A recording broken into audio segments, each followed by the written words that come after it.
ผู้หญิงที่ดีบ่แม่นผู้หญิงที่อยู่หออยู่เฮือนปัดเจ้าถูเฮือนเลี้ยงลูกเลี้ยงเต้า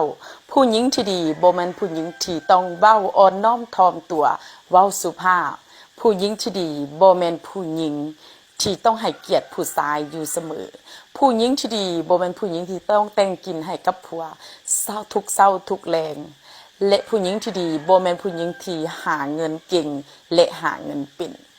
ที่แท้แล้วผู้หญิงที่ดีก็คือผู้หญิงที่สามารถเฮ็ดได้ทุกๆข้อที่เว้าที่ผ่านมา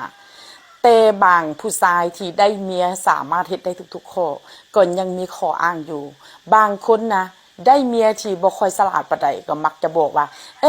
อันเจ้านี่จ้าเท่าเนาะโง่เท่าเนาะบ่คือเมียผู้นี้บ่คือเมียผู้นั้นเนาะบ่คือแฟนบักอันนี้บ่คือแฟนบักอันนั้นเนาะแต่ผู้ที่ว่าได้เมียที่ว่าค่อนข้างที่จะฉลาดวัดเบ้าให้อีกว่าโอ้ยเนาะเจ้านี่จังแม่นเก่งเนาะจังแม่นฉลาดเนาะโอ้ยตายแล้วยอมรับเมียแบบนี้นะถึงสิขี้เป็นคำข่อยก็บ่เอาสรุปแล้วก็คือผู้ชายต้องการ